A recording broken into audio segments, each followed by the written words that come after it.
नमस्कार मित्रों, आप सभी का बहुत बहुत अभिवादनम, बहुत बहुत सुस्वागतम।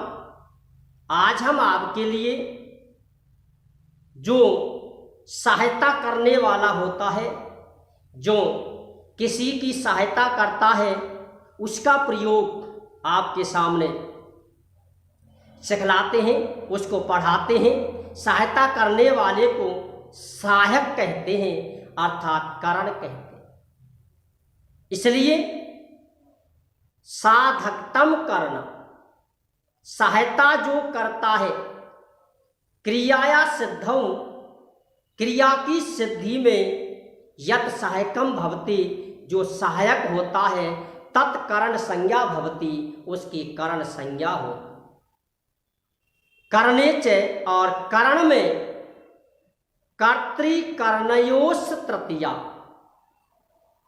कर्तृकर्णयोस् तृतीया इति सूत्रेण, इस सूत्र से तृतीया विभक्ति भवति, तृतीया विभक्ति होती। आइए प्रारंभ करते हैं कारण का।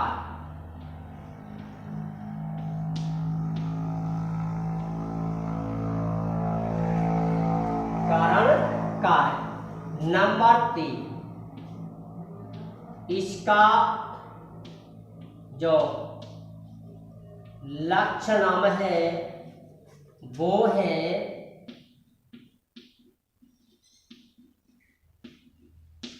साधकतम कर्ण।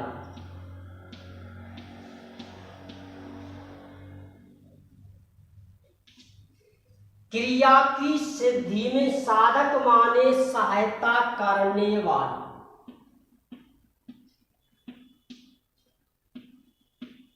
सहायता करने वाला। क्रिया की सिद्धि में जो सहायता करता है उसे करण कहते हैं। ठीक, क्रिया की जो सहायता करता है उसे हम करण कहते हैं। क्या कहते हैं? करण। नंबर 2, करण में विभक्ति कौन सी लगाई जाती है? तृतीया लगाई जाती है। क्यों लगाई जाती है? क्योंकि ये सहायता करता है। किस सूत्र से लगाई जाती है वो हमें अब देखना है। ये सूत्र है नंबर 2,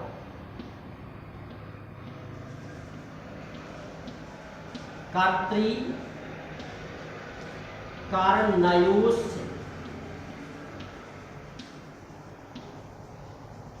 कर्तृकर्णयोस् तृतीया।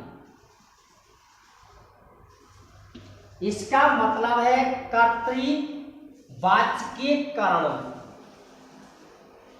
कर्तृवाचकीय करण में और कर्मवाचकीय कर्ता। करण में सहायता करने वाले में और कर्मवाचकीय कर्ता। इसका मतलब है करण और कर्म वाचकीय कर्ता।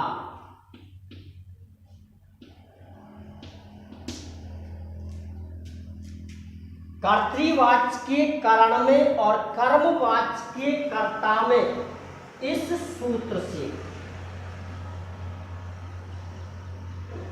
किस सूत्र से? कर्तृकर्णयोस् तृतीया।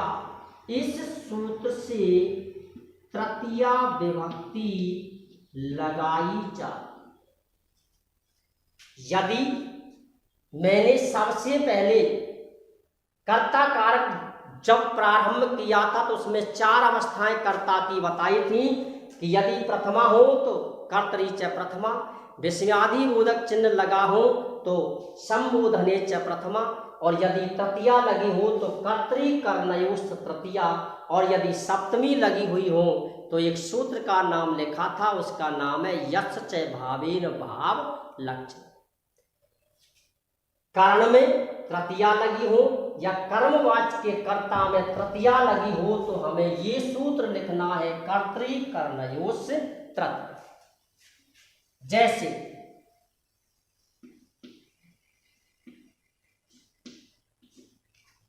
से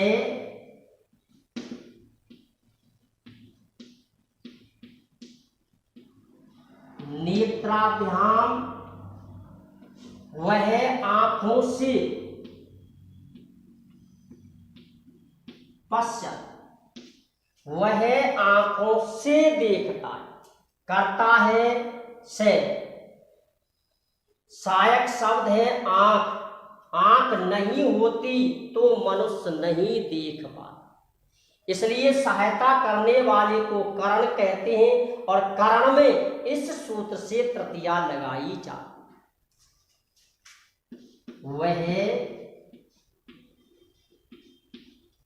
आंखों से देखता, वह आंखों से देखता है, करता है सह, यानी वह कारण है आंख और क्रिया है देखना।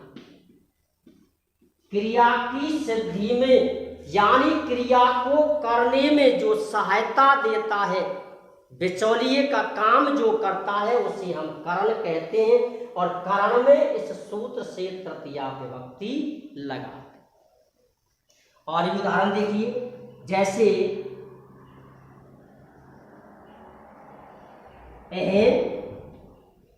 मैं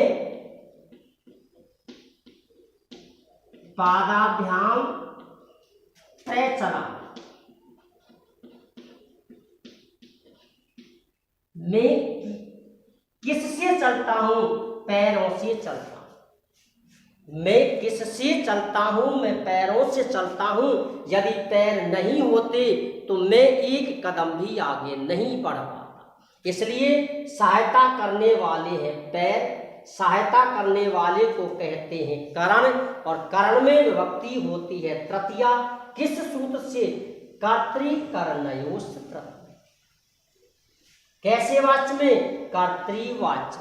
ये दोनों वाच्य जो है वो कर्तृवाच्य है, इनके करण में तृतीया लगाई जाती है। ये जो करण है ना, ये करण किसी में भी मिल सकता है, कर्तृवाच्य हो और चाहे कर्मवाच्य। भाई सहायता करने वाला तो किसी में भी मिल सकता है। वह आंखों से देखता है, ये तो हुआ कर्तृवाच्य। उसके द्वारा आंखों से देखा जाता है, इसी वाक्य को हमने बदल दिया कर्मवाच्य। उसके द्वारा, तो देखिए कर्मवाच्य के कर्ता उसके द्वारा कौन सी लगेगी? तृतीया।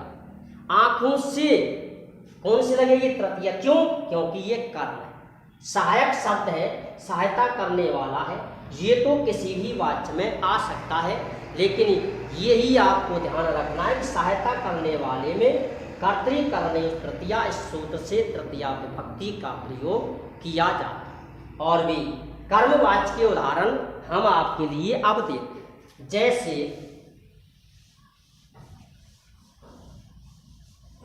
जैसे उसके द्वारा, जैसे उसके द्वारा पत्र लिखा जाता है, उसके द्वारा। नंबर 3 पत्राम लिखिया, उसके द्वारा पत्र लिखा जाता है। नंबर 4, ठीक। रामेण रावण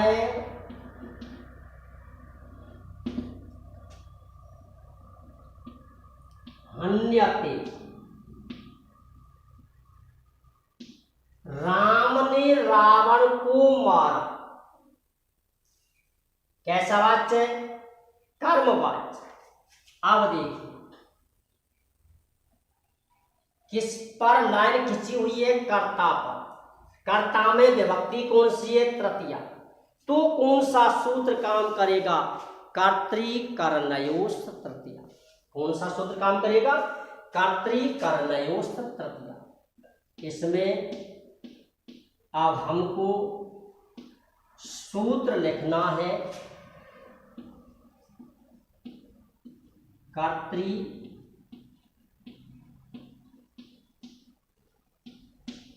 कर्णयोः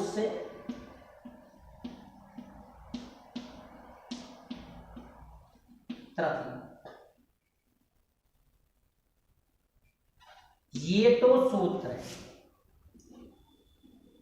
अब हमको इसका कारण भी लिखना है, जो कारण 10th क्लास में पूछा जाता। अर्थात आप कारण किसी भी प्रकार से लिख सकते हैं। अस्मिन् पदे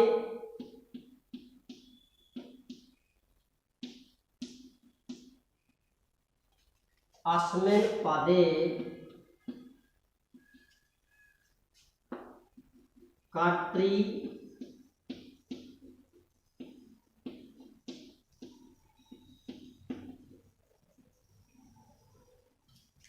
कर्णयोः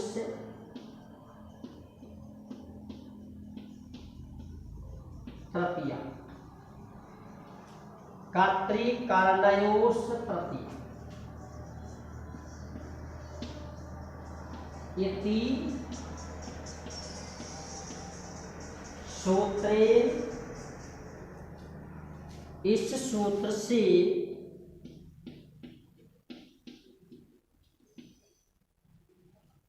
तृतीया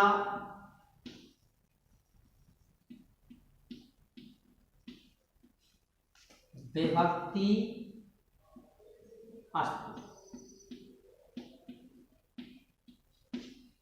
यदि अस्मिन् पदे का प्रयोग नहीं करते तो आप सीधा भी लिख सकते हैं, अर्थात कर्तृकर्णयोः तृतीया इति सूत्रे तृतीया विभक्ति।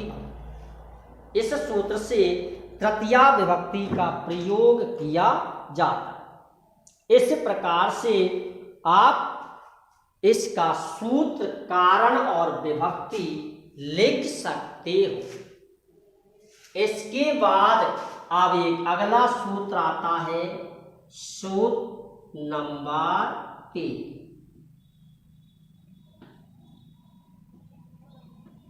ये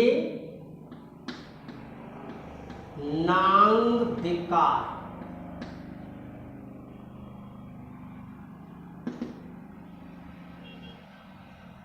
ये नांग विकार है, ये सूत्र है। इसका मतलब है अंग विकार या अंग विहीन शब्द।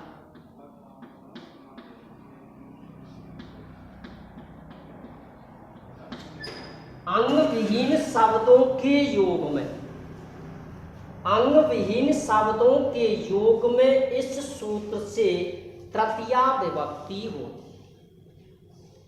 जो शरीर का कोई भी अंग विकृत दिखाई देता है, उसमें यदि कोई ऐसा प्रतीत होता है कि ये अंग विकृत है, इस अंग में कोई दिक्कत है, तो उस अंग में तृतीया विभक्ति लगा। कौन सी विभक्ति लगाते हैं? तृतीया। कौन से सूत्र से? ये नांग विकार। जो अंग विहीन शब्द होते हैं उनमें इस सूत्र से तृतीया विभक्ति का प्रयोग किया जाता है। अंग विहीन शब्द में कुछ अंग विहीन शब्दों को यहां लिखता हूं, जैसे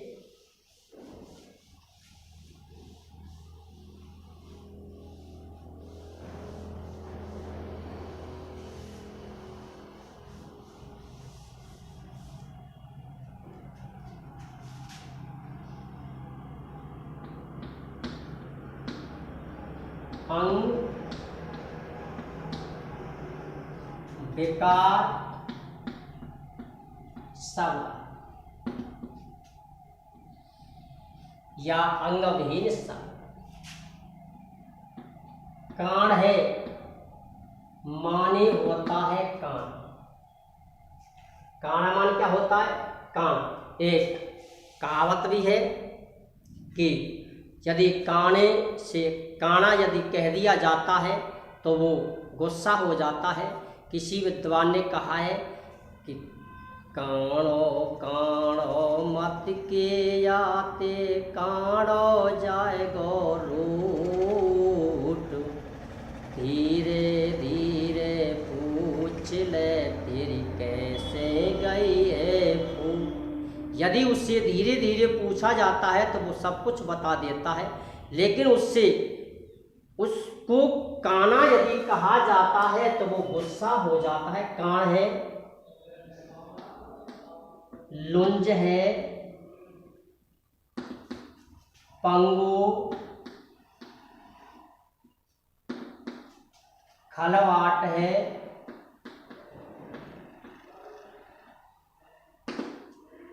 कान है, लुंज है, पंगु, खलवाट है। और जैसे बधरे, बधर माने बहरा, और अंधे, अंधे माने अंधा, कुणे, और कुणे मान होता है टोटा आदि। ऐसे ये अंगविहीन शब्द यदि दिए हो तो इनके योग में यीनांग विकारे इस सूत्र से तृतीया विभक्ति लगा। जैसे यथा, चाणक्य, चाणक्य, सिरसा, सिरसे, खलवाट है, आसी। चाणक्य सिर से गंजा था, नंबर 1। नंबर 2, सूरदास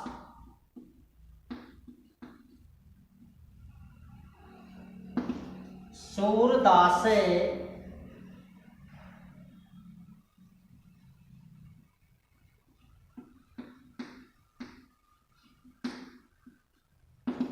अंधे आसी, सूरदास अंधा था। अब देखिए, केवल अंधा है, किससे अंधा था? नेत्राप।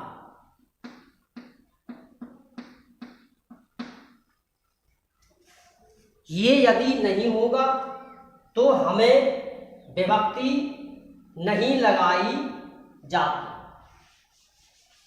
सूरदास है,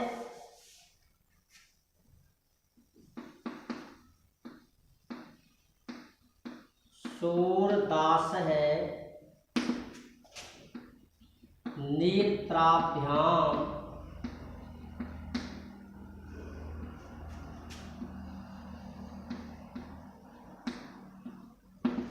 अंधे आसी। सूरदास आंखों से अंधा था। किससे अंधा था? आंखों से। नंबर 3, वह से कानों से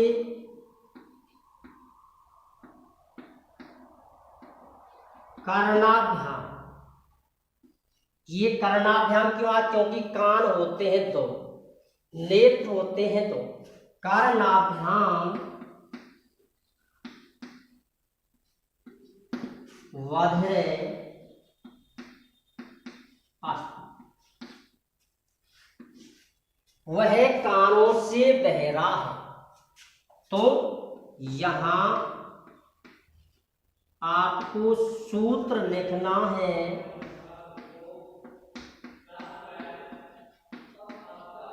ये नांग विकार। यहां आपको सूत्र लिखना है, ये नांग विकार है। कारण यदि आप लिखते हैं तो उसी प्रकार से आप कारण बनाते हुए चल। एक बार कारण बना दिया तो अगले कारण में भी आपको कोई भी दिक्कत नहीं आए। तो इसका मतलब ये है कि अंग विहीन शब्दों में ये नाम विकार है, इस सूत्र से तृतीया विभक्ति लगा। कारण में आप चाहे सूत्र लिखें या अंग विकार शब्दस्य योगे, इस प्रकार भी आप लिख सकते हैं। अंग विकार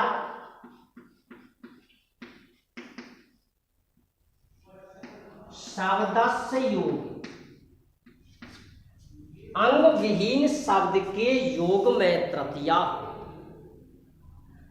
अंग विहीन शब्द के योग में विभक्ति होती है कौन सी? तृतीया। ठीक, ये है अंग विहीन यानी ये नाम विकार है, जो सूत्र है इसका मतलब। अंग विहीन शब्द यदि दी हो तो आपको इस सूत्र का प्रयोग करना। अगला सूत्र नंबर 3। अगला जो सूत्र है उसका नाम है इत्थम भूत लक्षण।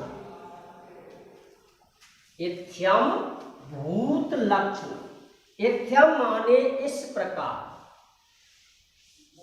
भूत लक्षण मनुष्य की, लक्षण माने लक्षणों से, जिन चिन्हों से व्यक्ति की पहचान होती है उन चिन्हों में इत्थम भूत लक्षण। ये सूत्र है, जिन चिन्हों से, चिन्ह या लक्षण, जिन चिन्हों से या लक्षणों से मनुष्य की या वस्तु की पहचान होती है, उन चिन्हों में या लक्षणों में इस सूत्र से तृतीया विभक्ति लगाते हैं। जिन चिन्हों से या लक्षणों से व्यक्ति की पहचान होती है उन चिन्हों में या लक्षणों में इस सूत्र से तृतीया विभक्ति लगाते हैं।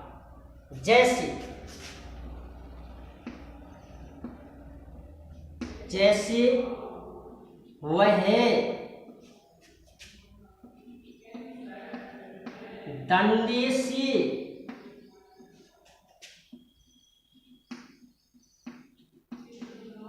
अध्यापक प्रतीत होता है।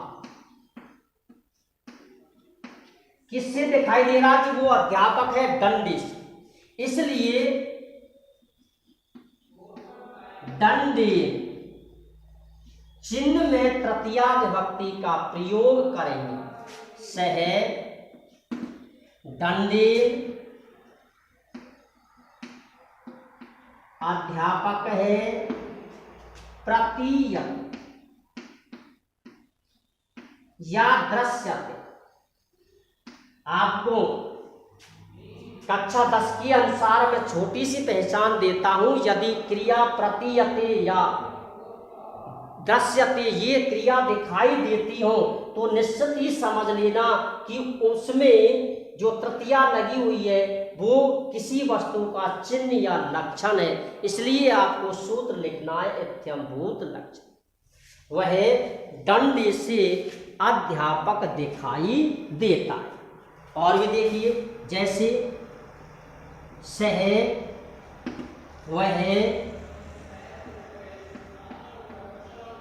जटा भी, वह जटाओं से, किनसे? जटाओं से सन्यासी या यति, सन्यासी दृश्य।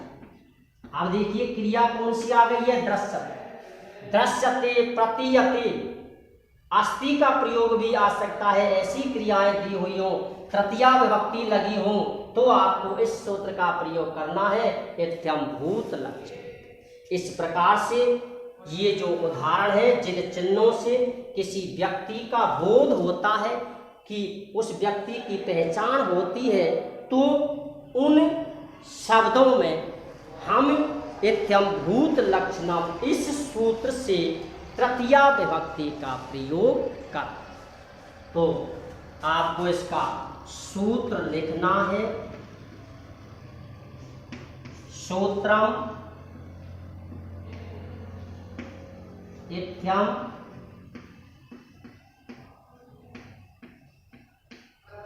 भूत लक्षण।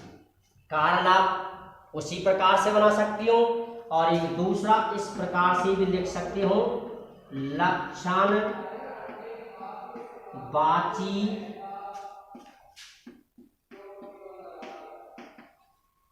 शब्दस्य योग। ये कारण में लिखना है, सूत्र तो आपको यही लिखना है, इत्थम भूत लक्षण।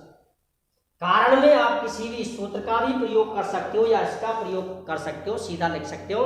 अर्थात लक्षणवाची शब्दस्य योगे तृतीया भवति। लक्षणवाची शब्द के योग में तृतीया होती है। अस्मिन् पदे का प्रयोग आपको अपनी इच्छा के ऊपर है। यदि उसका प्रयोग करते हैं तो वाक्य की जो रचना है उसको बदलना पड़ता है। यदि उसको नहीं लिखते हैं तो इस प्रकार से आप लिख सकते हैं। इस प्रकार से मैंने कर्ण कारक के इत्थम भूत लक्षणम, येनांग विकार है, कर्तृकर्णयोः तृतीया और साधकतम कर्णम, इन चारों ही सूत्रों का प्रयोग आपको किया। क्रिया की सहायता करने वाले को करण कहते हैं। करण में कर्तृकर्णयोः तृतीया, इस सूत्र से तृतीया विभक्ति लगाते हैं। कर्मवाच्य के कर्ता में यदि तृतीया लगी हो तो भी कर्तृकर्णयोः तृतीया, इस सूत्र से तृतीया विभक्ति का प्रयोग किया जाता है। यदि अंगविहीन शब्द दिए हों तो येनांग विकार सूत्र का प्रयोग किया जाता है। यदि जिन चिन्हों से किसी व्यक्ति का बोध होता है कि ये व्यक्ति ये है, तो उसमें इत्थम भूत लक्षणम या लक्षणवाची शब्द ये सूत्र लिखना है। ये कारण में लिखना है। कारण में दोनों का प्रयोग कर सकते हैं, लेकिन सूत्र में ये सूत्र ही आपको लिखना है। ये सूत्र काम करता है। इसके बाद अगली क्लास जो आएगी उसमें हम करण कारक के बचे हुए जितने भी नियम और सूत्र हैं उनका प्रयोग आपके लिए करेंगे। जय हिंद, जय भारत।